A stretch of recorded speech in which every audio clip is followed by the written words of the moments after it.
नमस्कार दोस्तों, मैं अंकुर उपाध्याय स्वागत करता हूं आप सभी का एक बार फिर से अपनी नई वीडियो में।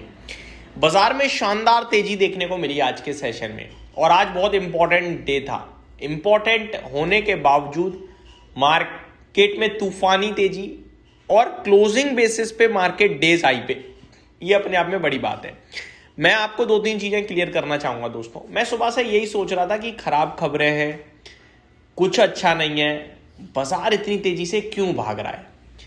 एट द एंड मुझे समझ में ये आया कि आज एक्सपायरी है और एक्सपायरी पे ज्यादातर लॉन्ग पोजीशंस हैं।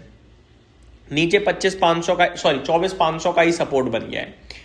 अब ये एक्सपायरी की पोजीशंस जो हैं ये अब यहां से कटेंगी। अभी 3:02 का समय हो रहा है जब ये वीडियो शूट कर रहा हूं और मार्केट इस समय डे हाई पे है, 24,580 पे ट्रेड कर रहा है।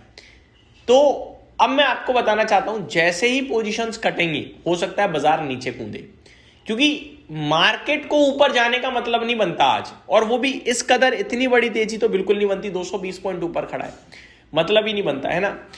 अब मैं आपके साथ कहना क्या चाहता हूं, दो चीजें। आज हो सकता है एक्सपायरी रिलेटेड एक्शन हो गया, क्योंकि मैं देख रहा हूं धीरे धीरे मार्केट ब्रेथ तो खराब हुई है।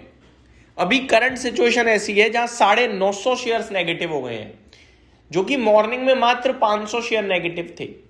अभी भी बढ़ने वाले शेयर्स की संख्या ज्यादा है, लेकिन गिरने वाले शेयर्स लगातार बढ़ रहे हैं।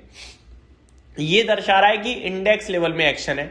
इंडेक्स में एक्शन इसलिए क्योंकि आज एक्सपायरी है। क्लियर कट जवाब मिल चुका है। अब आज का दिन इंपॉर्टेंट क्यों है समझ लीजिए। कल वेंसडे को जो यूएस ईरान के बीच में सीज फायर चल रहा है वो हो जाएगा खत्म। अब उसके बाद क्या है, या तो डील या एस्केलेशन वॉर का। डील के लिए इस्लामाबाद में मीटिंग होनी है सेकेंड राउंड की। ईरानियन डेलीगेशन गया ही नहीं है, तो बात कहां से होगी। इधर प्रेसिडेंट ट्रंप ने कल बयान दे दिया है कि अगर डील नहीं आई कल तक तो पूरा ईरान उड़ा दूंगा, खत्म कर दूंगा। उधर ईरान ने भी कहा कि भैया डराओ मत, हमने भी बीते 14 दिन के सीज फायर में अच्छी खासी तैयारी कर ली है लड़ने की, कोई दिक्कत नहीं है। तो एक दो सवा शेर ही है ये दोनों, एक के ऊपर एक, कोई दिक्कत में नहीं है, कोई परेशान नहीं है, लड़ाई से कोई डर नहीं रहा है, तो ये लड़ने को तैयार बैठे हैं। फिर भी बाजार ऊपर जा रहा था क्योंकि एक्सपायरी का मुझे लगता है एक्शन था। ईरान की तरफ से क्लियर आ गई ये चीजें कि भैया नहीं गया ईरानियन डेलीगेशन पाकिस्तान बातचीत के लिए, और यूएस कह रहा है कि भैया बातचीत नहीं हुई तो दिक्कत होगी। तो अब दिक्कत होगी या नहीं होगी वो वक्त बताएगा, क्योंकि मार्केट अभी तक तो एक्सेप्ट नहीं कर रहा है। बट अब जैसे ही एक्सपायरी वाली पोजीशन कटेंगी हो सकता है बाजार आपको दोबारा थोड़ा नीचे आता हुआ दिखे। तो मेरा मानना यह है कि हमें आज से लेकर कल तक कोई पोजीशन नहीं बनानी चाहिए, क्योंकि कल का दिन मेरे लिए बहुत इंपॉर्टेंट होगा कि अमेरिका से क्या अपडेट आती है या ईरान से क्या अपडेट आती है। एक चीज जो मुझे पता है, ईरान अपनी तरफ से पहली अटैक नहीं करेगा पहला, क्योंकि ईरान सिर्फ रिटेलिएट कर रहा है, बदला ले रहा है, खुद नहीं कर रहा है, ये अच्छी बात है। और यूएस धमकी देने में पीछे नहीं होगा, एक आध झटका देगा यूएस अगर डील नहीं हुई तो देखते हैं कैसे चीजें होंगी। क्या पता अच्छा ही बोल दे यूएस, ये भी बड़ी बात है, हो सकता है। क्या पता वो कह तो ये रहा है कि हम ये जो सीज फायर है इसको एक्सटेंड नहीं करेंगे, लेकिन क्या पता कर दे कि चीजें अच्छी हो रही हैं, मैं 5 दिन और आगे बढ़ाता हूं, तो बाजार और ऊपर कूद सकता है। तो बहुत कंफ्यूजन वाला मैटर है, वेट करने में ज्यादा भलाई है। यही मेरे हिसाब से आज की लाइमलाइट थी कि खबर नेगेटिव, बाजार ऊपर, रीजन हो सकता है आज एक्सपायरी हो। अब ग्लोबल मार्केट्स में बताता हूं। सबसे पहले डाउ फ्यूचर खुद 100 पॉइंट ऊपर खड़ा है इस समय। नेस्डेक फ्यूचर 70 पॉइंट ऊपर खड़ा है। कच्चा तेल, जिसको तो ऐसे कमेंट्स के बाद बढ़ जाना चाहिए था, ये भी नहीं बढ़ रहा। ये आपका अभी भी $95 प्रति बैरल पे खड़ा है, करीब आधा % नीचे है, तो कोई दिक्कत नहीं दिख रही यहां भी। सोने चांदी में आधे % और 1.5% की गिरावट है। चांदी 1.5% नीचे है, गोल्ड आधा % नीचे है। यहाँ पे कोई खास एक्शन नहीं है, मिला जुला टाइप है, तो छोड़ते हैं इसको भी, अवॉइड करते हैं। एशियन मार्केट्स की मैं आप सभी के साथ बात करूं, अगर जो आज बंद हो चुके हैं ज्यादातर, अपना बाजार भी आधे घंटे के अंदर अंदर बंद हो जाएगा।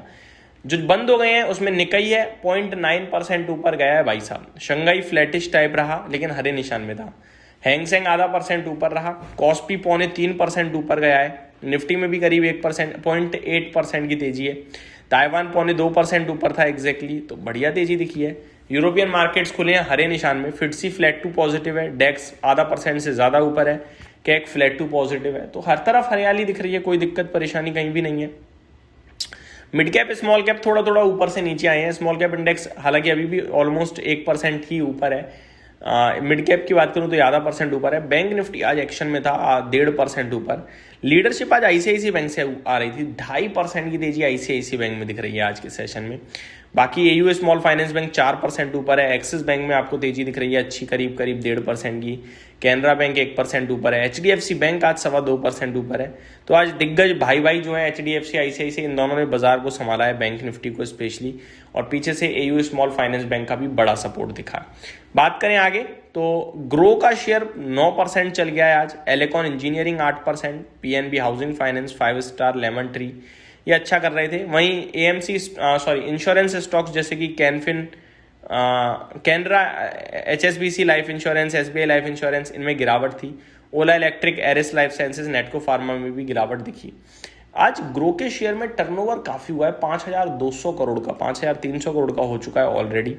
निफ्टी में आज नेस्ले के नंबर्स आने के बाद नेस्ले 7% ऊपर कूद गया है। ट्रेंड में भी 3.5% की तेजी है। बात करें आगे तो हिंदुस्तान यूनिलीवर, आईसीआईसीआई बैंक, ये स्टॉक्स भी अच्छा सपोर्ट देते हुए दिख रहे हैं निफ्टी को।